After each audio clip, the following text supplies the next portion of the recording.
Sadhguru, I read in one of your question answer sessions that you were referring that even meditation is not the thing. Like, I mean, maybe it's a confusion to me. Like, Buddha didn't meditate much, though his followers did. I mean, it's just a state of ecstasy which people get into.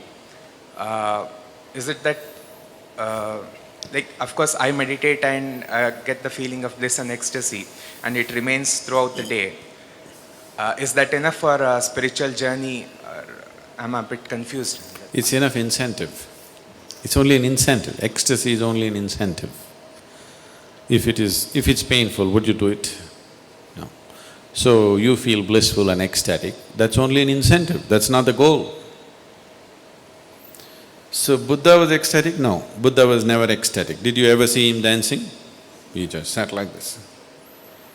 That's different. If I ask you to sit like that, would you sit? No. You need some incentive. So, just creating that sweetness in the system is an incentive. And above all, if you are feeling ecstatic within yourself, you become a better human being, isn't it? Aren't you? When you're very happy, aren't you a wonderful human being? Only when you're unhappy, you're a nasty human being, isn't it? Isn't it so? When you're happy, you're a wonderful human being, everybody is, isn't it? So keeping you ecstatic, a dose of ecstasy in the morning, the world is feeling better out. If everybody in Hyderabad started off in an ecstatic way in the morning, Hyderabad would be a wonderful place, isn't it? They start with tension, so it's something else is happening. So ecstasy is not the goal of meditation, it is just an incentive to keep you going, because otherwise you wouldn't go. So what is meditation? The purpose of… if we have to look at the purpose, if you sit in meditation, slowly it will become like this, your body is here, your mind is out there, what is you is somewhere else.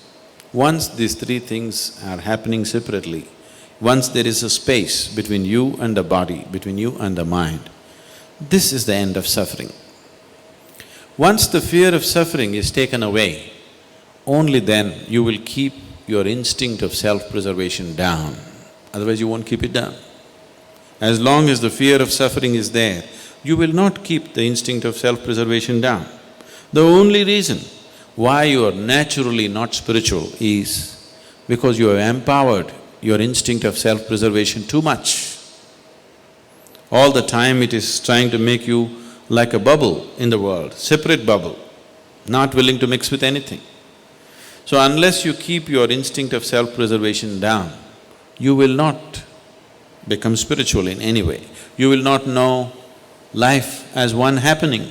You will always be an individual, trapped. Have you noticed even in your general life, when you're very happy, you keep your guards down? Isn't it so? When you're unhappy, fully shielded. When you're happy, little down, isn't it? When you're very happy, it's all down. Have you noticed this? So this is the reason why you're willing to be happy only among certain people. Because you don't know how to be just happy and still know where to stop life when it has to be stopped. You're willing to be happy only with 5 people in your life because you think that is the only safe atmosphere where you can be happy, because you have always understood happiness as a certain vulnerability. See, just say you walk on the street and you smile at anybody, they look like this. Why? What's their problem smiling back at you? What are they going to lose? They think if I smile, he may exploit me. How will he exploit you? If he comes to pick your pocket, you can stop him. If he smiles, even a pickpocket smiles at you, why can't you smile at him? What is the problem? Just try today and see, just go out and smile. People who look like this, they're surprised, somebody is making me vulnerable to life. They want to go on the street like rocks, they want to go home and become life. Doesn't work. After some time you become a rock there also.